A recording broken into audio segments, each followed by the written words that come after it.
This is the Open Global Mind weekly call for Thursday, September 4th, 2025.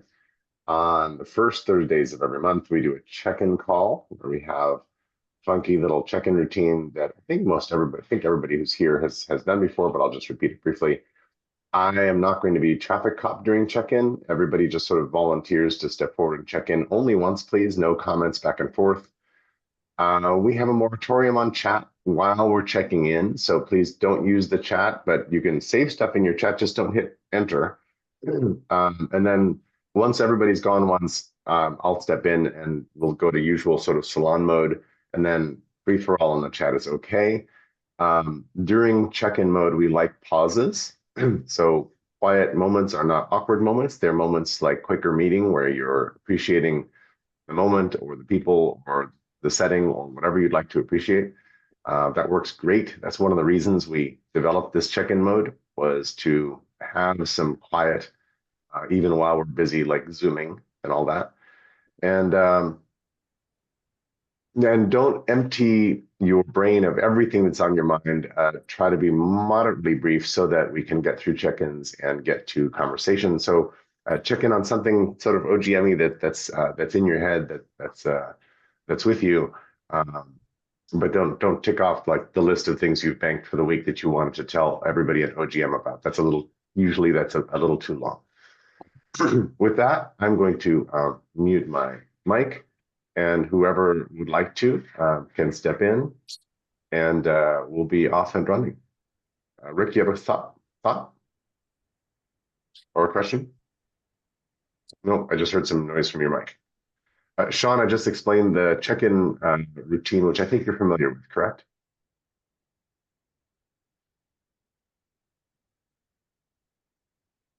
Not hearing Sean yet, but we shall see. All right, I will mute, and whoever would like to go first, take your time and go first.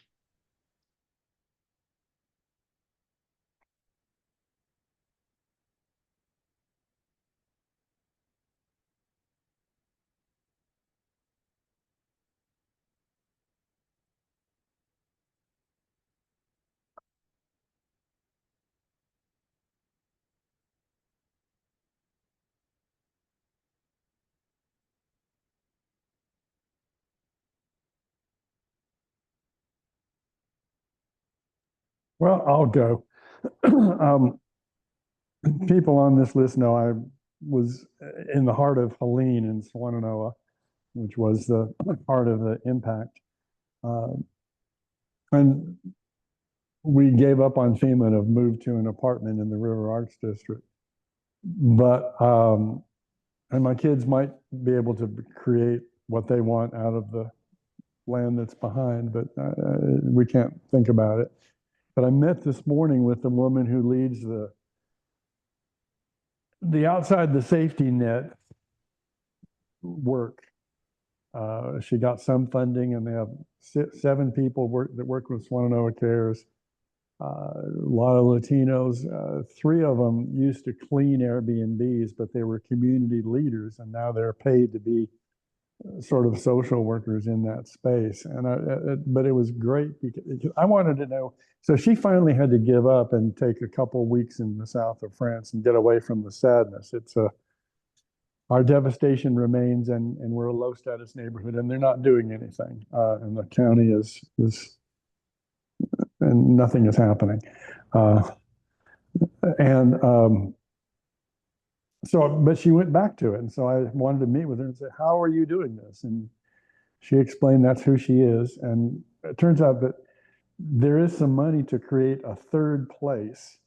And some of that is coming into here, and I can help her organize the capital around, she has a nail salon, and they're renting a quick stop, and there is no place people gather. Eleanor Ostrom said, if watersheds can be managed 47% better by ranchers than by the government, if they have a place where they meet regularly and have informal conversations, and the not treaties, but the relationships up and downstream are transparent, And we have nothing like that. There's no grocery store, it's gone. The post office is gone. The hardware store is gone. All the restaurants are gone. So creating that and then trying to stop the land rush of folks, we're before the flood, we were $100,000 less per house, and we were $300 less per rent.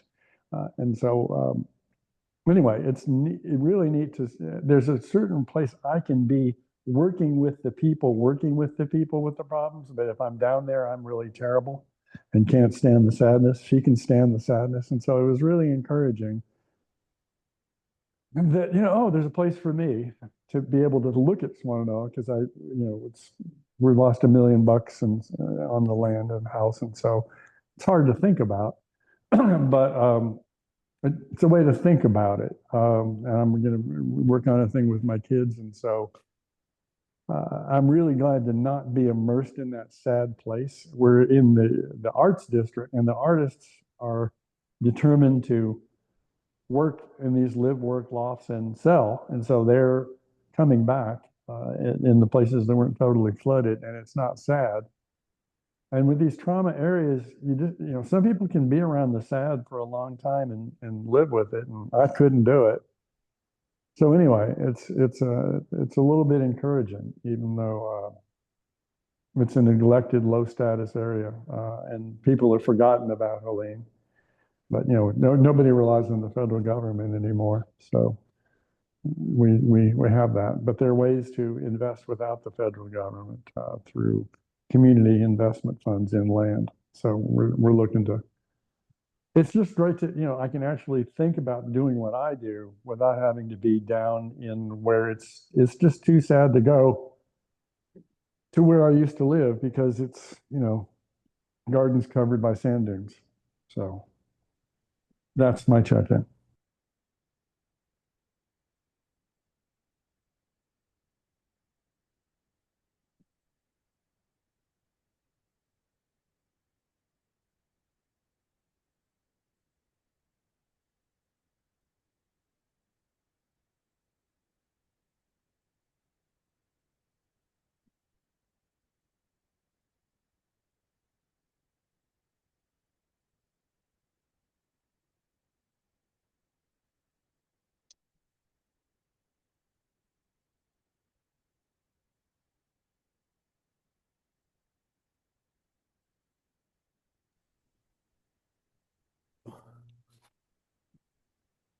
Not to respond to Kevin, but Kevin, hearing what you said reminds me of stories I've seen this week about New Orleans and how much has not been recovered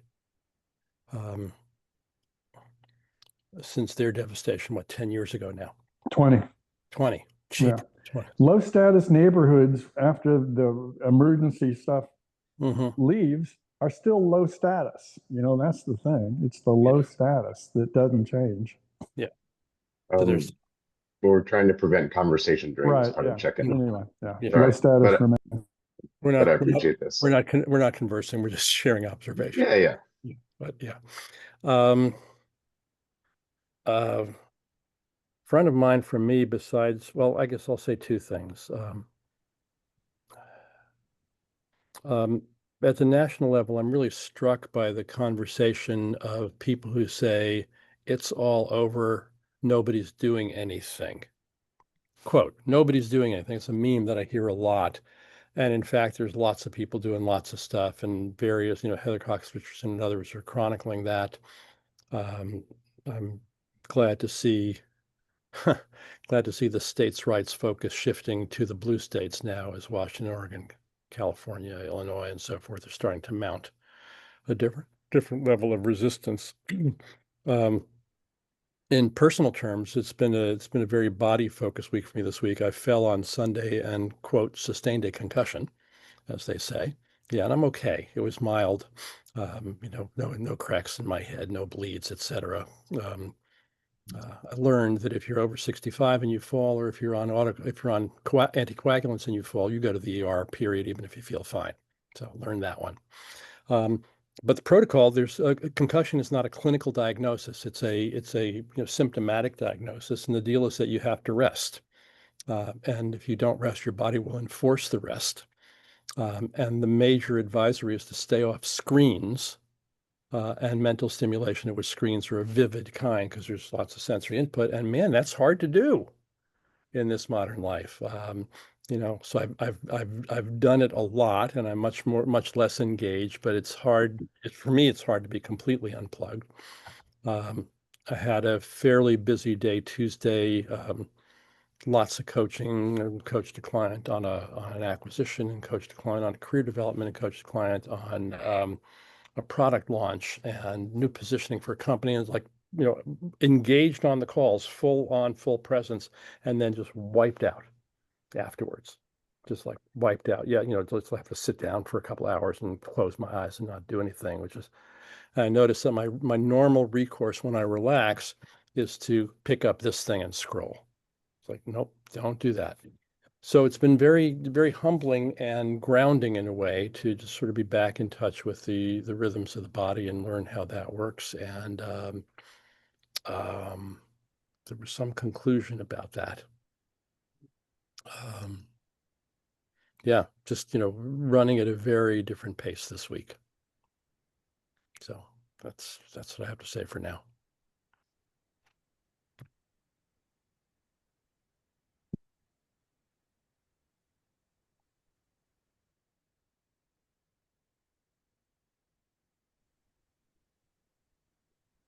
So I can jump in and go next. I think many of you know that I'm not on these calls too much. I typically have a work meeting that I canceled today to be able to join.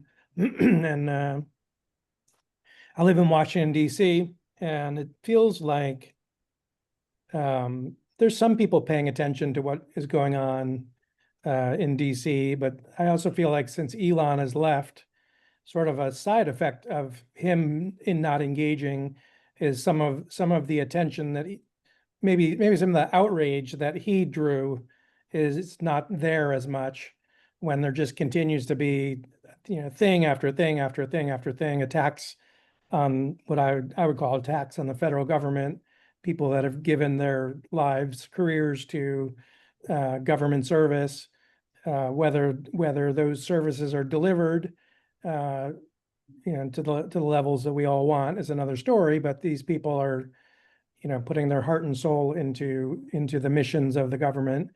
You guys may not know that there's a government shutdown coming at the end of September, and most people think that the government will shut down just because it's such a heightened political environment. There's a couple of options that could happen. One could be a partial shutdown where they figure out budgets for certain agencies, or it could be a complete shutdown. Of course, even with a complete shutdown, people that are deemed, or positions or roles or missions that are deemed essential keep working. So then there's this whole process of figuring out who should get the label of essential. And then what are those rest of the people like, hey, you're not essential. Like, thanks. So our company does consulting for the federal government, so that potentially will be an impact for us, but probably not for reasons I won't go into.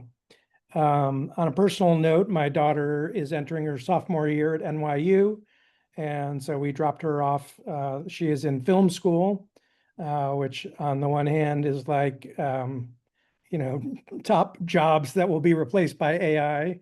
Although I'd say that in jest because, and she and I had talked about this, and I said the world needs storytellers, and whether you're using AI tools or holding a camera or painting with a brush, that there's still room and needs for storytelling. And I think at some point, I think most of us think there'll be a what's the word, appreciation for authentic art. I think even already we're getting so sick of AI generated stuff.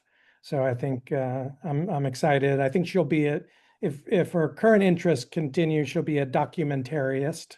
So that will be interesting. She's interested in all kinds of things.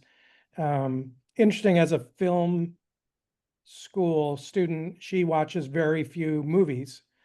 So she loves Broadway shows. She loves being in the theater. She watches some episode TV but not a lot of long form movies, which I think is kind of interesting. So I'm dropping her off in New York City. We're there periodically through the year, and just reminded that the energy level of New York is just unmatched. The people mixing in all walks of life, all economic statuses commingled. And struck me about DC, which has been labeled as this crime-ridden city, which it's not. New York gets similar labels. And I think people that are outside these cities just hear the headlines and they just buy the headlines. And that's just sort of been something I've been thinking about.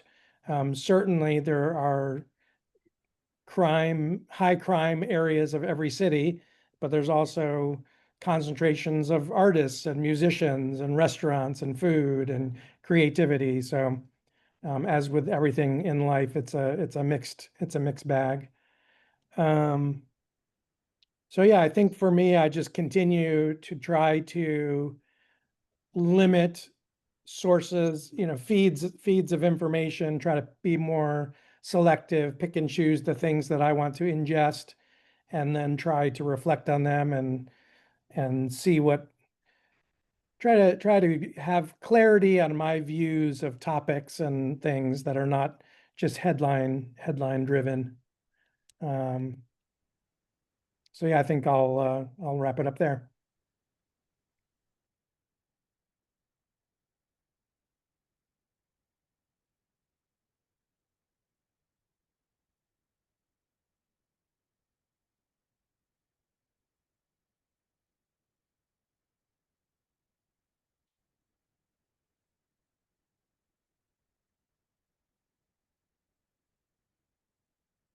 Yeah, maybe I'll follow.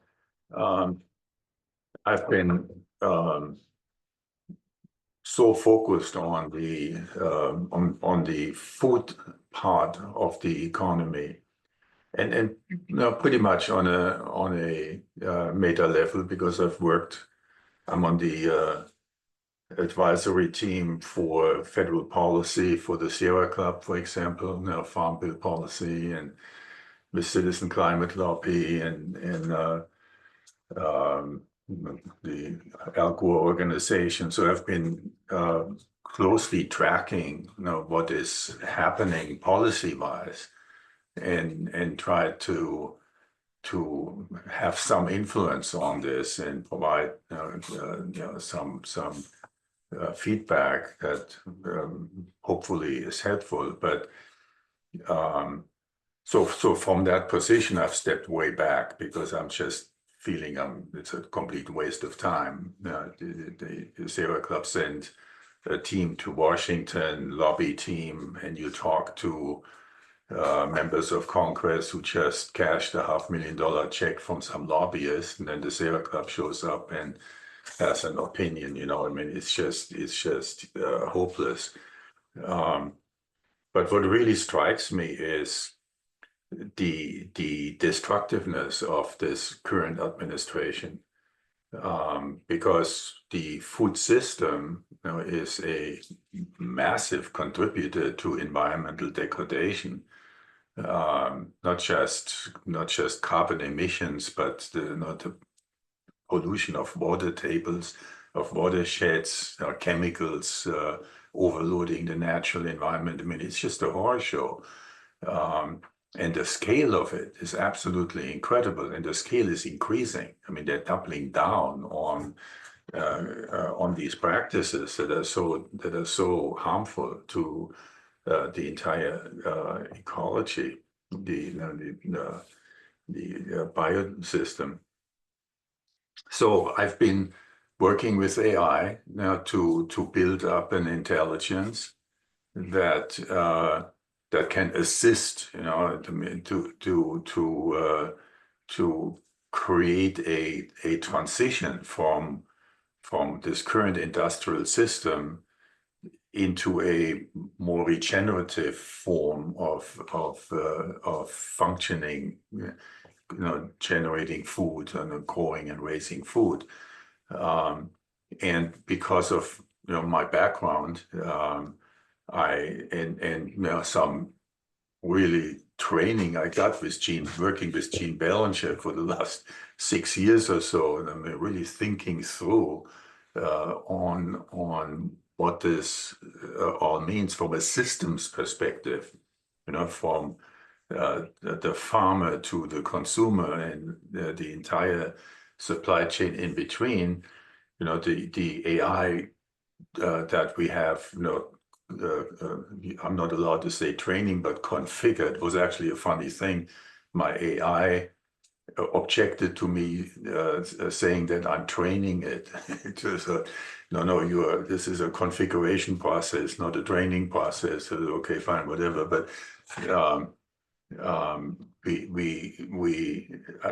have configured now 6 agents that are starting with the farmer, that are going through the moving product from the farm to the market, and then the market and so on. Anyway, it's a total systems reconfiguration process, and it's very difficult to get traction because the regenerative movement is so splintered. You have so many groups everywhere doing something, and they're all doing good work, but it's not scalable. It's self-contained. It doesn't share, learnings in an organized fashion. So that's where I've been hoping to engage. Because the AI that the way this thing can work is that you don't need to have like a massive database. If we can get anybody who wants to work within the regenerative frame to just use a few keywords in their website, in their materials, the AI will find you, right? So if we are working within, let's say, a bioregion, let's say a community high desert of Bend or anywhere really, anyone who wants to participate just needs to put some keywords out there, and the AI will find you, know what you're doing. So anyway, I finally got our first project here. It's a group called Agro Regenerations. I'm hopefully not violating any rules here, Jerry, but here is the group that we're working with. So we actually have our kickoff meeting later today. This is another scrappy startup. They are highly ambitious in a way of creating tools to assist small farmers, and they are headquartered in Kenya. They currently have 40 locations with groups of farmers signed up. And we decided to partner where I provide the back of house, the intelligence system, also my own skill set really, because I need to guide them into what type of data they need to source from these farmers and from the farm supporting groups, so that we can then work with this. But it's a regenerative system transformation. They are appealing to the United Nations and to groups linked to the UN and others to get funding. So we are doing a joint funding launch. So we'll see where that goes. But the challenge that I see really is that the industrial sector, where the money really sits, is doubling down and doing the same damn thing, just with more emphasis. Did you see the same thing that you see in the energy sector, where they're cutting out wind and solar and batteries and all? You see the same in food now, where we are saying you need to stop using these GMO seeds, you need to stop using all these chemicals to grow food, and they're doing the opposite, they're doubling down on it. So I don't know. It seems to be a tough slug to convince people to join. I'm trying to get something launched here in my own backyard in the high desert of Bend. And I'm connected now with some people who retired here. There's one guy who stepped up into our advisory team. He's a retired Salesforce executive, and he was pretty high up in Salesforce. And he has looked at what we're doing, and he wants to help us to launch and get organized. So the story resonates. We have been able to get folks interested in doing it, but the people who are on the ground and who are working intensely on a day-to-day basis have a very difficult time to see how they can integrate with us, and how that would make sense. So it's extremely disturbing, to watch this political process, because it's just so painful to see the damage these guys are doing, on a civilizational level, and how there is just no collective response. I mean, there is just scattered opinions and scattered efforts, community-based, nothing that has any chance of scaling so far. Yeah, so anyway, that's where I'm at.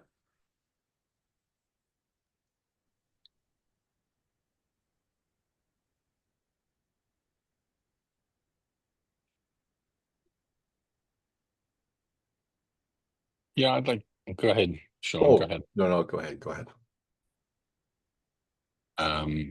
There are two themes that I want to touch on. One was Kevin about what's happening in Asheville in terms of the inequities, the systemic inequities that are baked into the system.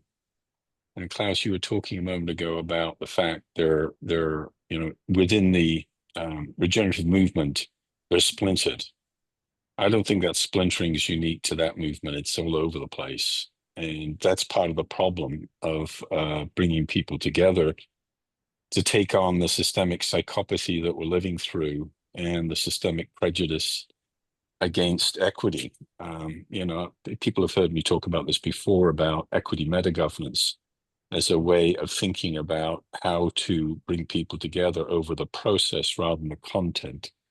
We have so much content out there that we're not very good at handling the process of the content. And last week's session on sense making, the thing that came up for me was the notion of co-intelligence. And 2 nights ago, I decided to take the plunge and spend $200 for 1 month on Perplexity AI to see whether it's really worth getting access to the additional resources that you might be able to do through it, because I'm fascinated about the whole issue of co-intelligence. And, I remember a while back, Scott, if he's listening, looked at one of my questions and says, oh, it's too complex. And, he sort of thought about it, whatever. And, one of the things that I've become really interested in is how we can actually, there is a sort of, I'm going to exaggerate this for the sake of making a point, that we're actually living with the cult indoctrination of a KISS principle. And I mentioned the KSSS principle before in terms of keeping sophistication this side of simplicity. And we talked about this last time, Klaus. Although I think the integral framework is incredibly useful, but I think literacy level, comprehension level is adequate. If you want to go in the spiritual domain, absolutely, it's a useful framework for thinking about different levels of consciousness. But in terms of trying to bring people together, I think that's the biggest challenge. Anyway, this is a bit of a potpourri of comments here, because on Labor Day, I went to the Labor Day parade, and a friend of mine was actually carrying the flag of the MacDems. And, Mark Kelly was supposed to be in doing an event there with them. And I joined him. I put my hand around him and says, hey, where's Mark Kelly? He says, he's over there. And I said, okay. I went over and had a chat with him, which is just an opportunistic thing. And I spoke with him, and he put me in contact with his administrative assistants. And I said, I've got some ideas. Are you open to them? He says, yeah, here's my administrative. So anyway, I just got a text message back from the administrative assistant saying he was going to share what I had worked on. And so people say I haven't been listening to the fact that people are saying the same things. I have been listening, actually, but you don't know how deeply I've been listening or how I'm responding to it, because I haven't had a response to do it. So when we go open, I can share. I did a deep dive using Perplexity, looking at this whole phenomena of this KISS indoctrination that we're entrapped with, and it's a splintering reductionist framework that makes it very difficult to deal with complexity. And so it goes against the grain, and we have to have new learning methods to be able to actually get people to collaborate across their divisions. And I think I mentioned I'm involved in, I've backed off of working with Indivisible because they're suffering with the same problem. They're divided. They can't get their act together either. And they're not good at having conflict. They don't know how to have healthy disagreement. And some of the most successful change movements are the ones that actually work it out. The fact that there is huge differences within the sort of progressive movement, you have to work it out. But people get so wrapped up in their little rabbit holes that they start, squabbling amongst themselves in a way that doesn't advance the cause. Anyway, so I just wanted to chime in there with the two themes that Kevin and Klaus alluded to and provide a different perspective to that. And on that note, I'm done speaking.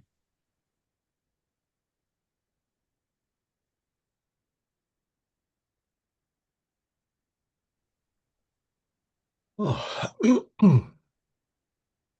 I'm finding myself going deep on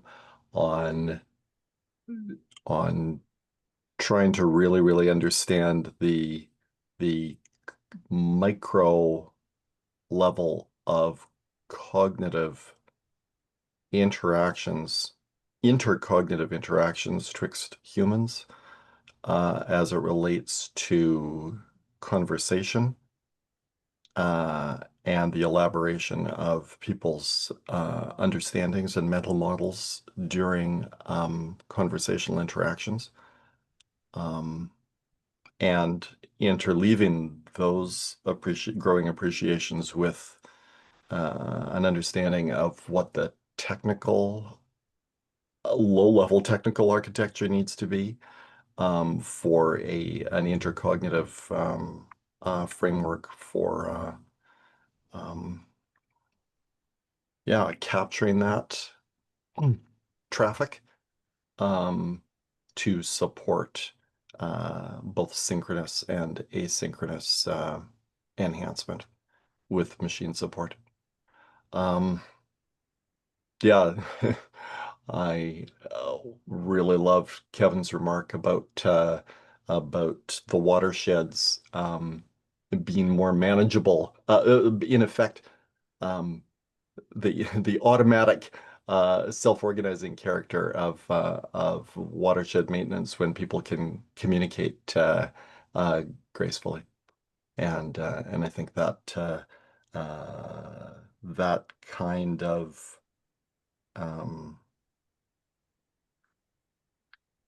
that kind of clean self-organizing beauty in in intercognitive in the intercognitive domain is really where the great hope is for us. Over.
So maybe I'll jump in. It's been a while since I've done a check-in.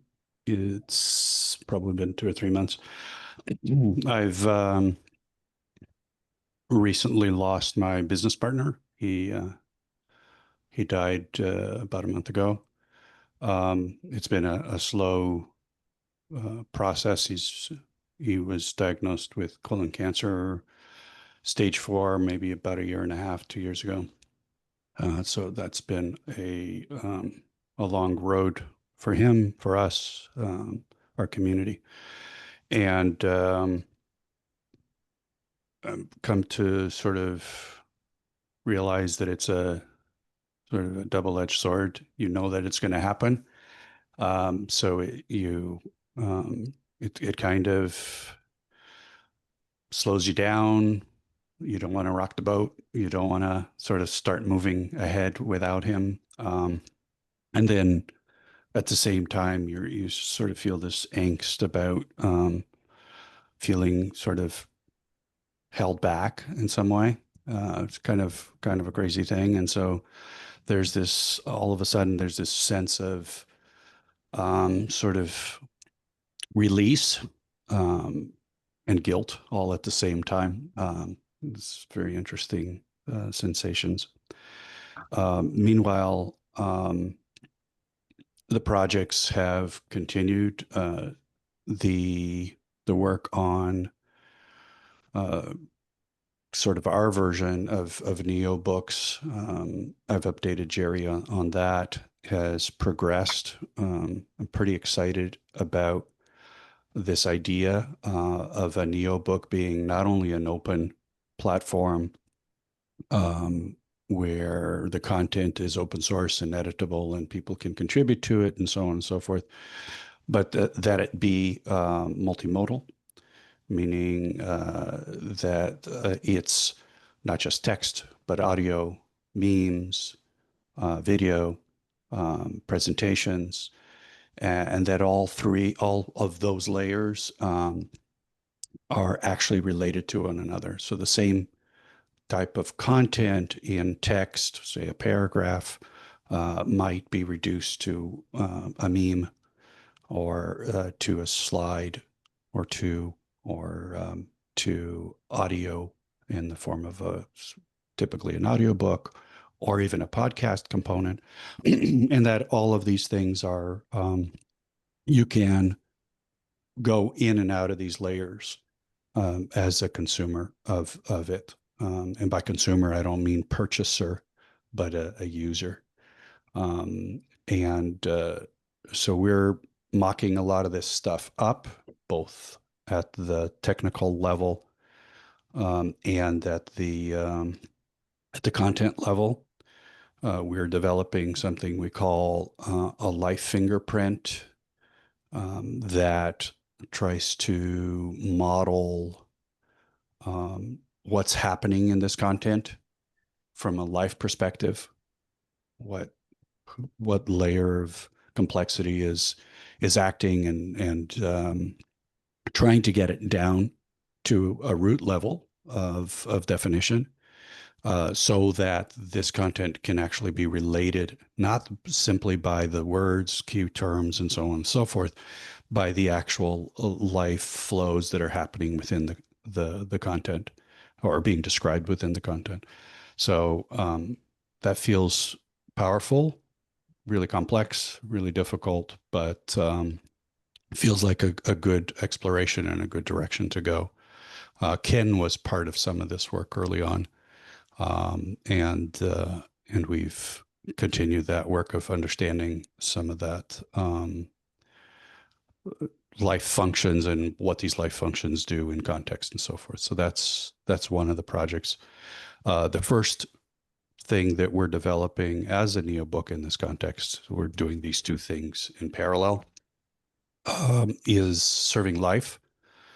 And Serving Life is the first Neo book in this model. I know we have Neo books in another model of Neo books, which is just text. But this model where we have the multiple layers and the interactions and so forth, Serving Life, we hope to be the first book. So that piece of it is progressing well. We now have some new case studies. We've recently interviewed Kevin for that. Hunter Lovins recently. We interviewed Alan Savory from the Savory Institute as well. A number of others in the space that are folks that we believe are moving towards, moving towards this new way of operating that recognizes that what we do is serving life. Sorry.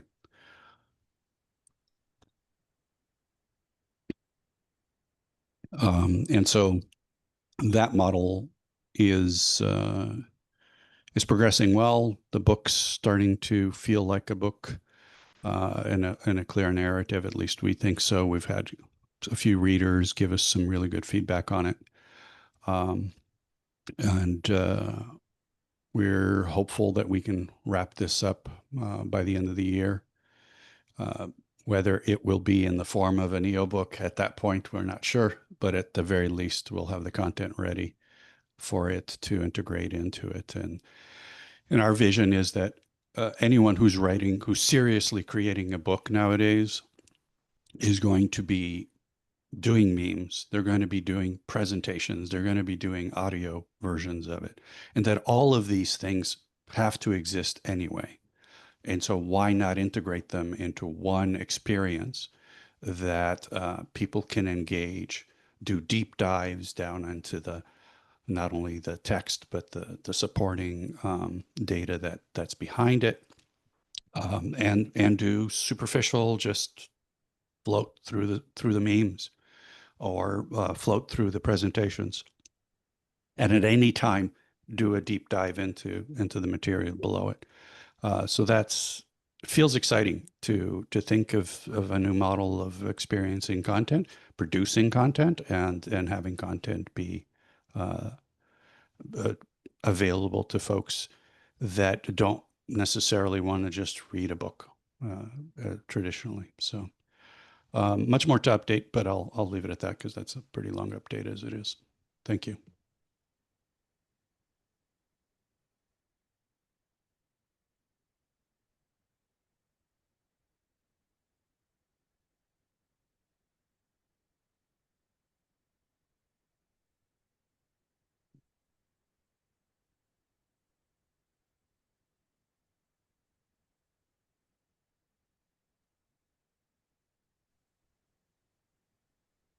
I think I'll go next because it kind of dovetails with what you were saying, Jose. So last week we were talking about collective intelligence, and I've been thinking about the nature of collaboration for a couple of years because I think I'm having a hard time finding great examples of it, which says to me that I think it's more limited than we say. I've started to think of it as working separately, then coming together to share, and then working separately again. And I'm trying to find examples where a group of people get together and actually collaborate in a sense where it's not one or two working and others being in the room. And I think I even looked at an electronic musician who has been in the game for 40 years, and he did a collaboration project. And the way it was done was that he would set up some tunes, send the digital file to the other person. They would modify it, send it back to him. He would modify it, and they would go back and forth until they had a musical piece that they liked. And I think about things like Wikipedia, which is sort of at the opposite end. It feels like a collaborative effort, And so it's just something I've been thinking about a lot is what is I think we throw around the word collaboration a lot without really being honest about what the work entails. And I will leave this with the last thought. It's very different from being on a team, because I think just being on a team doesn't mean that you're collaborating in my sense of it. It's more that the genesis of the idea and the actual work is something that is two minds as one, sort of. And I've experienced it, but only in fleeting moments where my brain and someone else's brain are in we both get it and we're finishing each other's sentences and things like that. But it seems to me to be a rare thing that we keep seeking. We meaning I just see collaboration as a skill that people seem to want to develop. And yet maybe it's not what we think it is. And so we're trying to create something that might not actually be a way that people work together. So that's my thought.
I love our sharing of our projects and obsessions and scary life events like concussions and flooding and all these other sorts of things. Thank you for all for showing up wholeheartedly. You may hear it in my voice, but April and I have been down with a bug since about the 22nd of August. So it's been a while. And this feels like a familiar bug. April came back from a trip and basically brought it home, and I nursed her for a couple of days, and then I came down with it. And for me, the day I came down with it, I put a marker 2 weeks later in my calendar, which is still next week, that said, "Is my bug gone?" Because in my experience, this is 2 weeks of coughing miserably, hacking up phlegm. In this case, like my right eye is all teared up, so apparently there's a bacterial infection that's accompanying this that's moves from eye to eye or something, and I don't know what, but it's like a couple of very uncomfortable nights, but we can work, we can do stuff. Luckily, we don't have any performances that we have to miss because we're sick or anything like that, so it's all good. But we've been feeling kind of low. Um, Hank Kuhn, who's not here today, but who is a frequenter of OGM, and I have had a couple calls around Upketo, which got mentioned somewhere. I don't remember where it showed up, but Hank was like, "I love this like Upketo idea. Let's talk." So we've had a couple of separate calls. Upketo is a neologism. Uh, it is a concatenation of upward spiral or uplift and Aikido, which is my sport. And we've talked about Aikido a few times in OGM, but Upketo is just meant to be a practice. At this point, it's a thought experiment. Like what would a practice be like if your intention was to improve everything you touch, to help upward spiral happen all over the time with Aikido principles, meaning not coming in and bludgeoning things, but blending with, sensing the energies, blending with, and then seeing what improvement went. And improve is the best word I've been able to find for it so far, but it's a really touchy word because what I think might be an improvement of the situation might piss everybody off, et cetera, et cetera. And then there are knock-on effects and so forth. So you got to be thoughtful about this. But cracking a joke or listening to the cashier at the store and cracking a joke and putting a smile on their face is Aikido. Free hugs is Aikido and kind of non-controversial because people can choose to walk up and hug you or not, whatever. But this notion that you might walk around and try to make everything better that you touch, I like a lot.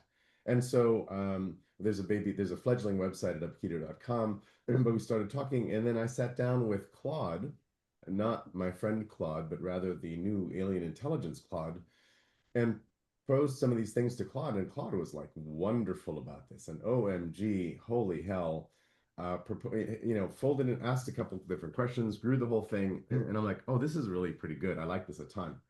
So expect to see some of that at some point. And so Hank and I created a private group on LinkedIn if anybody wants to talk about Aikido when we release the Hounds of Chat at the end of the check-in. I will post that link in the chat so that we can sort of figure this thing out and formulate it and propagate it and do whatever it wants to be. I'm really interested in helping it become, as long as it's not evil. Ha. Because I think the general concept, maybe it needs a secret handshake or a little pin or something that you wear, or I don't know, so that you know that, oh, this is an Aikido practitioner. I should be careful. They're a master of the dark arts of Aikido. Um, I, I think things like this ought to also be like fun, and slightly conspiratorial is okay. And then I realized also in the framing of Aikido that there are some principles of Aikido, and that they overlapped heavily with my principles of design from trust. That I've been formulating design from trust for a while, but lately I've been focusing on writing out, and will soon be posting. My method of posting is so fucking slow because I I write out the tendrils of an octopus of an idea, and then I need to finish all the tendrils before I post the main idea, because you're going to go out to all the different little tendrils, and it gets complicated, and it winds up a little hard to finish. But I'll post a link to the principles of design from trust, which start with the very simple assume good faith or good intent, whichever word you prefer. But assume good faith is like the grounding principle of design from trust, and it's a nice principle for Aikido as well. And there's a bunch of others. In particular, in my brain, there's a thought of inspirations for the principles of design from trust, which points to I think at this point, very beautiful curated collection of other other useful groups of principles from other groups around the world that are awesome, that are just wonderful. So I've been borrowing from some of those and figuring out like what this might look like. But anybody who's interested, join the group or get in touch or whatever. But it's been really fun to think about these things, because last thought, I'm trying really hard to figure out positive things to be and do at this particular moment of multiple crises. I'm trying to figure out a bunch of ways to walk into the world like that might attract people to go, yeah, I want to build, I want to do, I want to improve. And this is one of them. So with that, I am today so far complete.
So I found myself in a space of emptying out.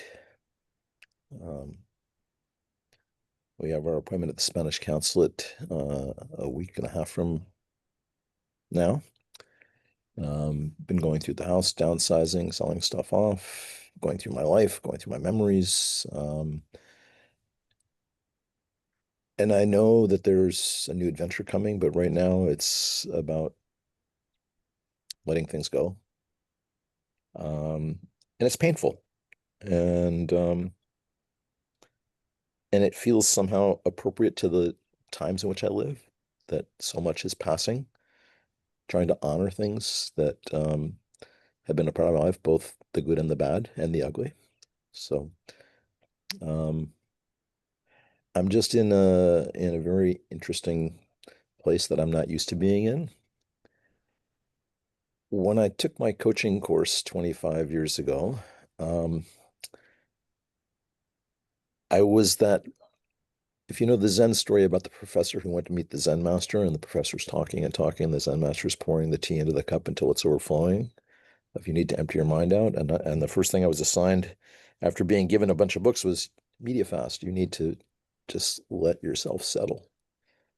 So I'm in that space right now of letting things settle again, and not trying to take new things in, but to just honor what's gone before and release it with grace, which is not easy. Has a lot of poignancy. I've been in Marin County for 35 years, and I'm looking at leaving here in the next between 3 and 6 months, and it's becoming very real. Someone came and bought all my CDs this past week. 980 CDs gone from my living room. It's like it's naked in here, and I have someone come and look at my book collection, and so it's getting really very real. Because we're not going to bring a lot of stuff with us. We're bringing, cookware. Got my cast iron pans and my pots and my knives, clothing and artwork, and everything else is going by the wayside. So I was not a Zen practitioner. I was a Vipassana practitioner, but my life is becoming very Zen of how do I just release this and live a simpler way, which also feels appropriate to moving into the last phase of my life, the third act. This is it. This is the last hurrah. Moving, new culture, new country, new language, new people. And I find that's giving me a strange detachment to what's going on in this country right now, because I am completely and totally outraged, and completely and totally devastated. Like, how the hell did this happen? And where is the collective response that says, fuck no? Not seeing it. And if I were not leaving, I'd be a lot more involved, but I am leaving. And so it's like, okay, I don't have the bandwidth right now to be too involved in that. And I feel some guilt about that. I love this country. I love everything that I was gifted. I'm aware of how much of it came on the backs of exploitation of both land and people elsewhere. But, I've had a really great life here, as has, so many people that I know. And that seems to be dissolving. And maybe that's what's needed. Civilization, as Gandhi said, is a great idea. I'm not seeing it. We're not being very civil here these days. And I'm very concerned about what's going to happen. And I want to be far away as things continue to slide more and more increasingly accelerated downhill. So there's just a whole lot of shit going on at multiple levels. And I'm glad I have my practices, to create the space to hold this and not be overwhelmed by it. And I'm glad I have people in my life to talk to so that I don't get too overwhelmed by it. But I am overwhelmed by it. There's only so much I can let in and handle before I have to say enough. And the emptying out feels like part of that process of, in order to be able to hold what's going on in the world, I have to clear out a bunch of shit from my life. physically and internally. So that's what's going on with me these days.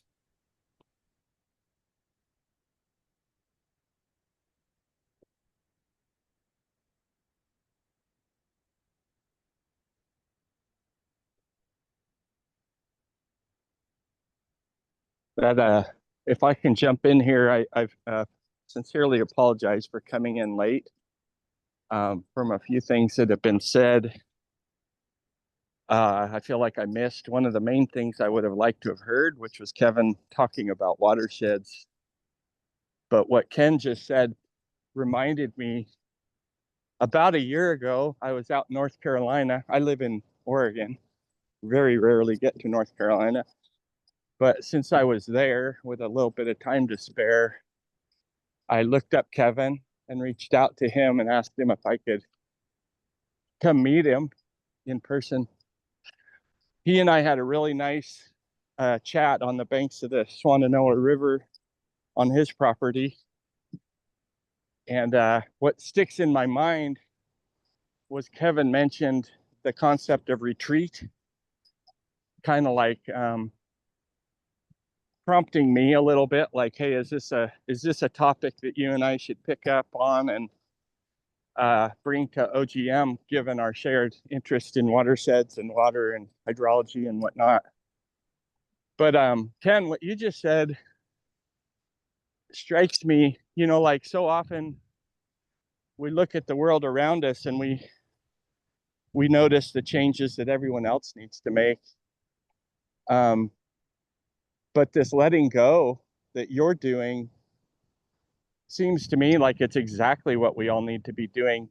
Maybe not literally like the same way, but I think this purging and letting go, and you're doing it at a very, very complete level, it sounds like, and I think that's wonderful. Like I see that as being like almost what's necessary for rebirth, because we can conceptually say like we're being reborn or whatever, but if we're staying in the same domicile with all the same, trappings and belongings and friends and everything else, we're really not giving up anything, right? Like we're just holding on to what we have, and as John Mayer says, waiting for the world to change.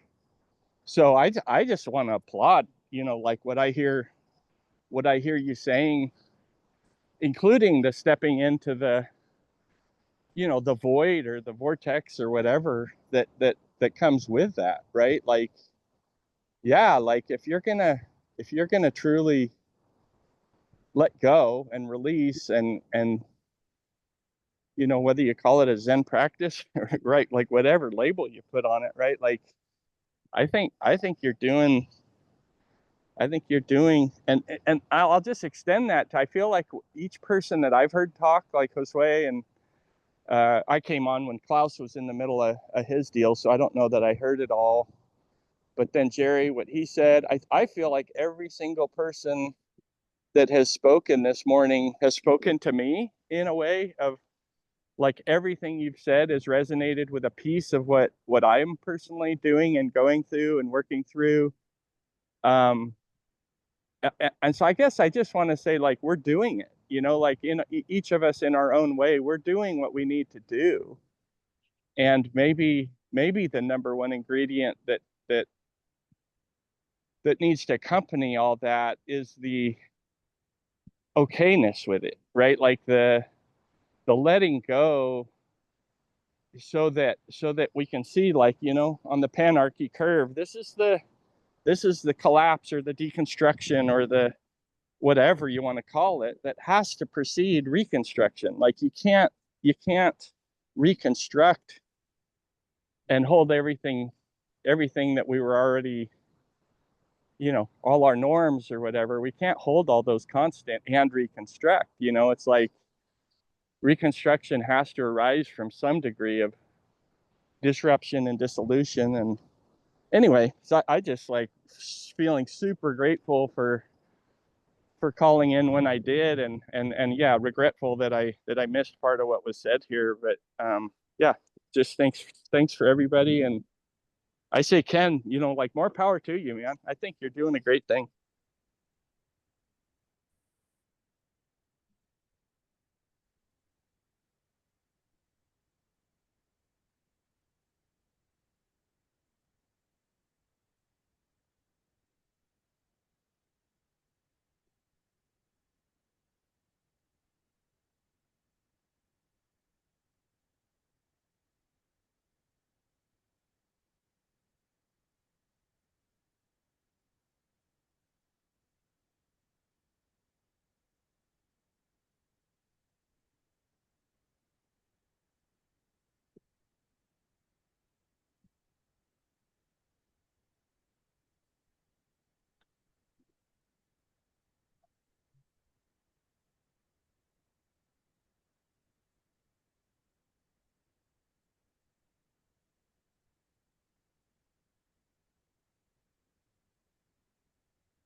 I can give a real quick report from Washington, D.C. I really apologize for being late. I was in a meeting on the future of data policy, global, and it seemed important, and it was. I won't spend much time on the political. You've all been reading both the news and the analysis of the news. A lot of the posts I see are trying to decide whether this is the end of democracy or just another Donald Trump and family con job. But anyway, I won't go there. It is causing a great deal of depression. A lot of people staying up late at night or waking up in the middle of the night and trying to make sense of it or perhaps figure out what they should do. On my own side, I just got back from Manila and Taipei, had a very eventful and absolutely fascinating opportunity there to meet some new people. If anybody has heard of the HYRA network, HYRA, and I think their website is HYRA Tech, HYRATECK. They're based in Vietnam and Dubai, and they string together a lot of buzzwords. Initially, I was incredibly skeptical because it was blockchain enabling edge computing for AI, but they're doing something with that. And they have a vision and they have some smart people involved. So I'd be interested in anybody's take on that. On the personal side, I've been dealing with some strange symptoms lately and met with a neurologist and a neurosurgeon. And this is one of these gray zones where you really can't figure out what's going on. I also learned I had Lyme disease either a month ago or 10 years ago, which can cause neurological issues. But anyway, we're doing some tests and we're trying to struggle through that. I'm a firm believer in medical science. I just don't like to have to use it. And when the numbers are like, well, we could do this and there's an 80% chance, and oh, that we don't really know what's causing this. I get skeptical and I get anxious. So that's sort of where I'm at. I will keep you informed maybe in a month if we learn more.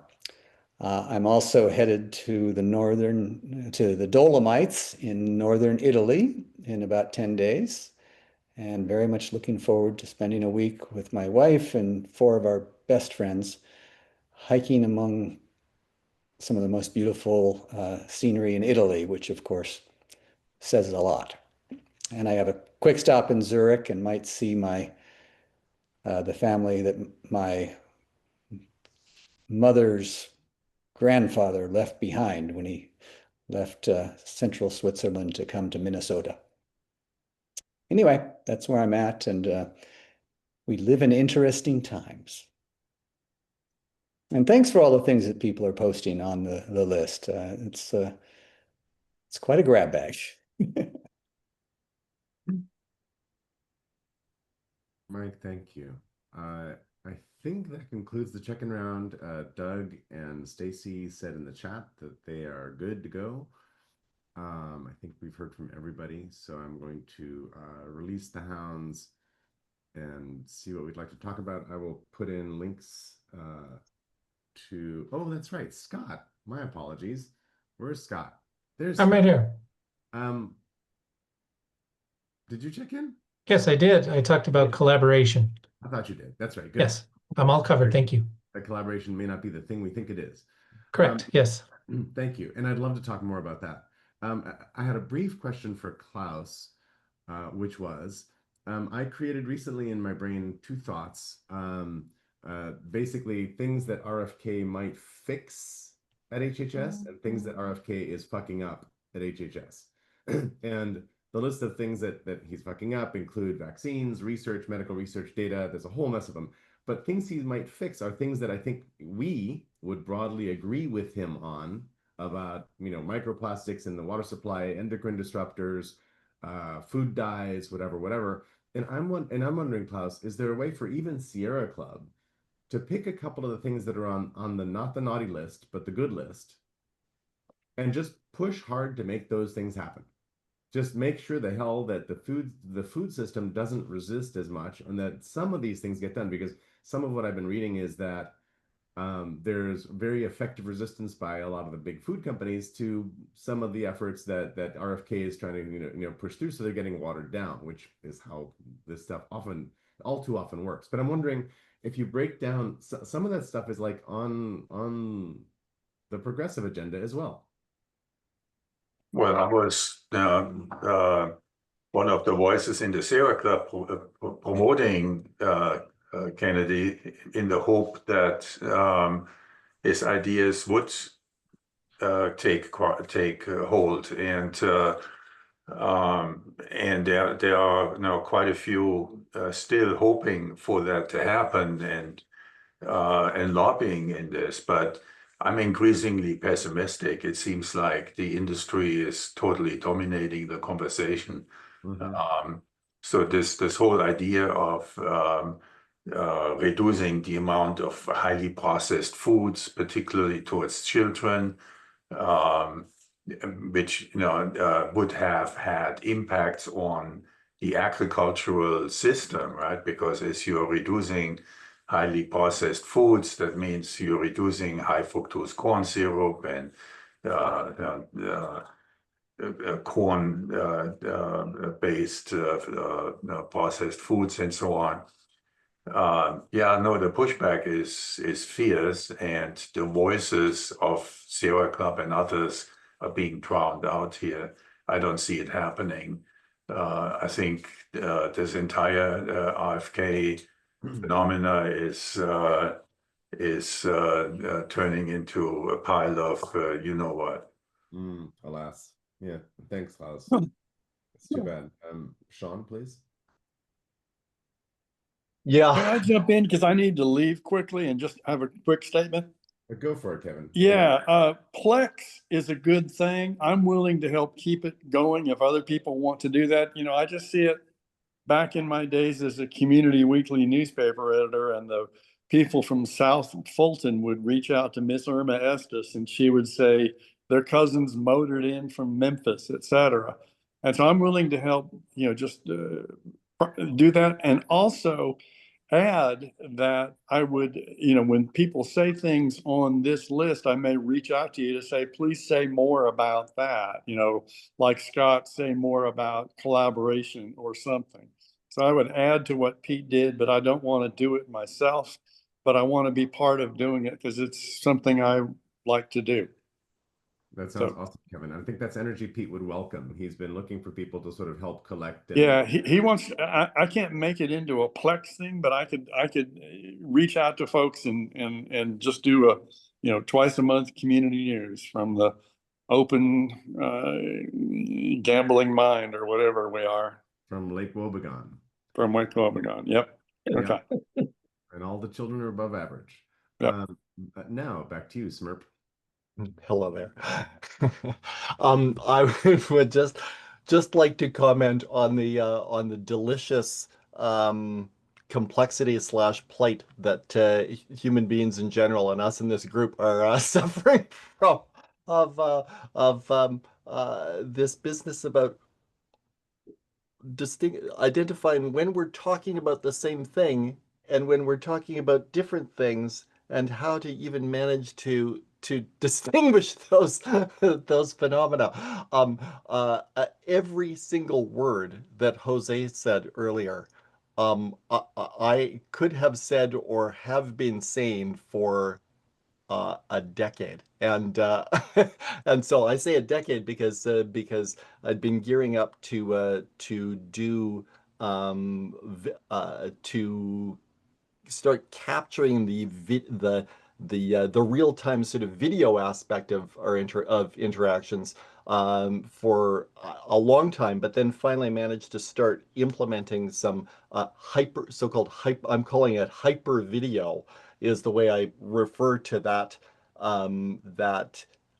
capability suite that Jose was identifying. In effect, capturing our interactions all the way from the real time down through the extractions of the verbiage down through, and I think maybe I'm going a little farther than is typical here, down to the conceptual as a semantic extraction. So, in other words, into a machine understandable representation that's ontology based. Okay, so that's the span as far as I'm concerned, is all the way from real-time interaction capture um, down through the full down through the explicit conceptual that is graphable, extractable, navigable, summarizable, etc. In a deep machine supported way. And so yeah, Jose, oh my God, let's make beautiful nerd music together because we shouldn't be in separate silos here if we're doing the same work. Let's figure out how to make some magic together. And I'd really love to take up Scott's point about what is collaboration? Is it really what we think it is? We need to get so deep, so much deeper about the microcognitive interactions that constitute the integration of our mental models, because really that's what this is all about. It is about how our individual understandings are informed by by our onboarding of others' insights, and how we can manage to um, in the limit and in the large aggregate those understandings as a superposition across all minds of into what I would refer to as the merged mental model. And so that's the work that I'm deeply trying to do is make that repository so that we're migrating from ultimately from natural language as this loose and floppy interaction modality into in effect a shared address space interaction on the merged mental model. And I know that's just sounds ludicrously abstract, but that's what humanity is straining for, even if it doesn't know that. Okay. Over. Yeah, Sean, thank you. And I think you and Jose both know that Marc-Antoine Parent is a fellow traveler on your journeys. And I'm now going to reflect and say that it feels to me like the three of you, this is going to sound worse than I mean it. The three of you have been working very hard for a very long time to manually do what training an LLM actually does now. Yes and no. The Yes and no. the unknowable token vector space that's inside of an LLM and gives us back this weird magic of, oh my God, whole thoughts and blah, blah, blah, is doing a lot of what the three of you have been researching and figuring out. Marc-Antoine and Jack Park and I are working very, very closely together, trying to go super deep and establish a ground for that kind of intercognitive exchange that is deep and solid, like a granite upon which such modeling can occur. But for clarity, I would distinguish, Jerry, between LLM and LCM, where LCM is terminology that I'm hearing come out of Meta. And one of the things they're trying to do is move to a modeling, a large modeling foundation as opposed to a large language foundation, because of the ambiguities and the kind of the rough statistical quality of LLM approaches, where instead I would suggest that's not really, that language is the interchange modality, but concepts are what we really want to interconnect. And so we need to be so strict with ourselves about distinguishing between those different modalities. And we have very little time left in this call, and I love this particular thread, but I'm unclear on that and would like to learn more. So let's bounce to we've got Gil Scott Rick and maybe a poem. Yeah, let me try to be compact. Sean, it doesn't sound ludicrous, but I've got other things to say about it, which I'll come back to in a minute. I want to stir 3 or 4 other pots that people have set boiling on the stove. Jerry, I'm intrigued by your problem with improve as being maybe too directive, but I wonder how else a human being can orient in that. Like, better is the same thing as improve, and it's all subjective. And there's always the possibility that one person's better is somebody else's worse. And so there you go. Which of course brings us to the RFK Jr. thing and the challenge of dancing with people where you agree on some things and disagree on some things. And we're in a moment in our culture where it seems to be all or nothing, black or white. If somebody's wrong on something, they're wrong on everything. But yesterday we heard Marjorie Taylor Greene saying she's prepared to stand up in Congress and read the stuff that the Epstein victims have gathered into the public record. So, the strange thing about United Fronts is that you don't have to agree on everything. We're in a topsy-turvy world, is all I can tell. And yeah, and what's her name? Blank my name. Bernice Reagan, one of the founders of Sweet Honey in the Rock, was in the Freedom Singers in the early 1960s in the civil rights movement, notably said at a conference in California back 30 some odd years ago, she said, if you're in a coalition and you're not deeply uncomfortable all the time, your coalition's not big enough. And I think that's a challenge for us to consider now because we're in a cultural moment that goes the other way. Scott, collaboration really resonated for me, the notion of collaboration as a skill to develop and a culture to develop and ways of speaking and listening and being that enable that is rich territory. I hope we come back to that at some point. And Sean and Jose, the hyper video. When I think about I'm trying to write a book or two, and I keep on reminding myself, what if it's not a book? Book is like in quotes all the time because that's one part of the artifact web that we're putting together here. I'm concerned though about the notion of trying to get it all machine understandable because I suspect there are things that the machines cannot and will never understand, and I think that's very important territory. And I'm not drawn to trying to cram that into machine understandable form. I'm concerned with finding ways that we can enrich that dimension of human being in the world of AIs and emerging alien intelligence and so forth. And so that's a mystery for me that's really juicy. And I suspect you guys are oriented to that. No, Jerry, who is the third fellow traveler you mentioned? Marc-Antoine Parent. Okay, great. Anyhow, I'm not prepared to dive into this project with you, but I'm very interested in staying aware of what you're up to. Brilliant. Thank you all.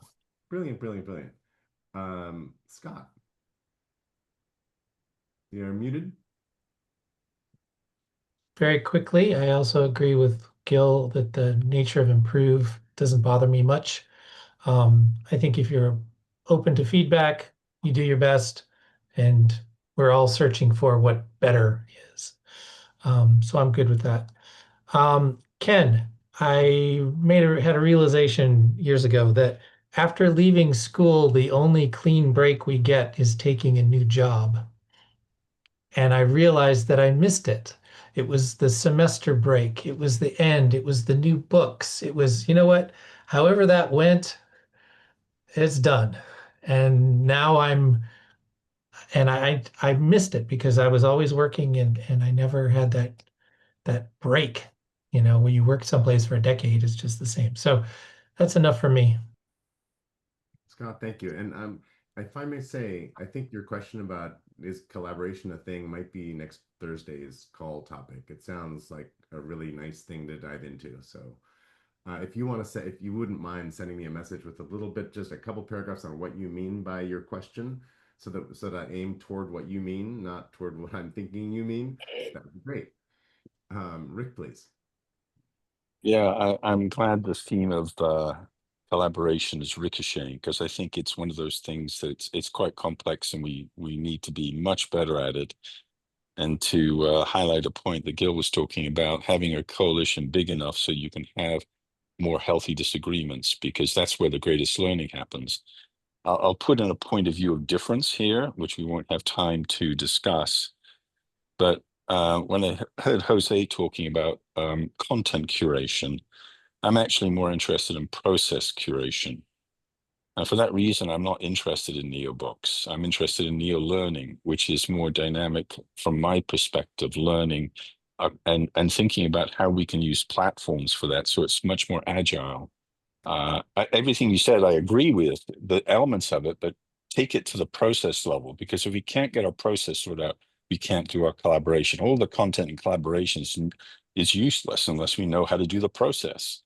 So just to demonstrate that I do listen to people about their criticisms about my compound philosophical questions, I put a link in there for people who are curious to understand compound philosophical questions and the reasons why we have to shift to slow thinking to deal with complexity. And lastly, I go to a group which some of you may know about. It's called Chow out of Belgium, which is a change management, change agent group. And their focus is on collaboration. I'll put the link in there. Their meeting is on Friday mornings at, I think it's 8:45 Eastern time. I'll put the link in there as well if people would like to learn from a European perspective about their thinking about collaboration. And that's what they're, it's an interesting group anyway. I'll put that link in as well. Thank you, Rick. Stacy, you're going to have the penultimate word. Yeah, real quick, because I was triggered by Marjorie Taylor Greene, who I obviously would not want to be sit down to dinner with her or be near her. That being said, I want to just highlight the importance. She really is a true believer. And I just want to highlight how important it is to deal with people that are true to their beliefs, whether or not we like them or not, to know that say is what they're going to stand by, which is not what we have with most of the politicians. So I just want to once again reiterate that, even in dealing with who we deal with in our lives. Over. Thank you very much. And there's something about people being really authentic and true to their core, even if we hate what they're saying, that's important, and we shouldn't just ignore or wander away from. So thank you. Sir Ken. This poem is called Game by Maxine Kumin. Before he died, Archduke Franz Ferdinand, gunned down in Sarajevo to jumpstart World War I, bragged that he had shot 3,000 stags and a miscellany of foxes, geese, wolves, and boars, driven toward him by beaters, stout men he ordered to flush the creatures from their cover into his sights, a tradition of the British aristocracy.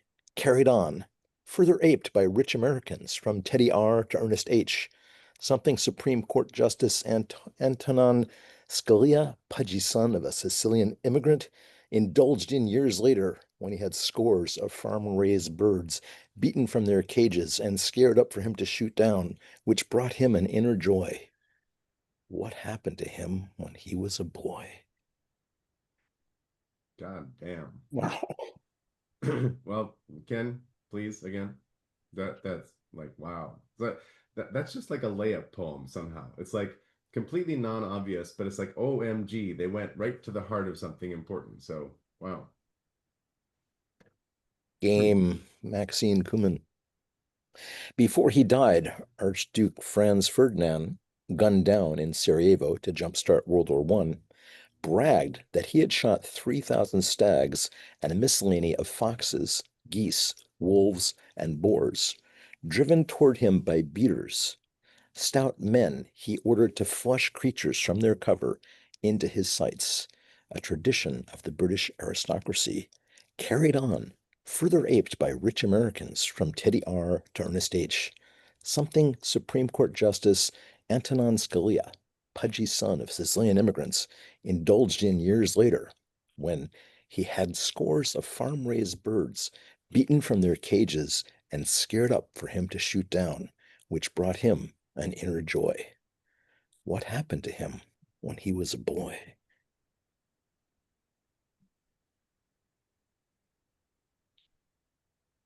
Just awesome. Thank you. So sobering. Thank you all. And the author's name again? Maxine Kumin, Kumin. Yeah, Kumin, Maxine Kumin. And he will, as usual, post the poem to the OGM list so you can have it later. I think we have a nice topic for next Thursday. And thank you for all showing up so beautifully. The ladies of OGM were underrepresented today, which makes me sad, but so it was. And there we are. See you next Thursday. Ciao. Ciao.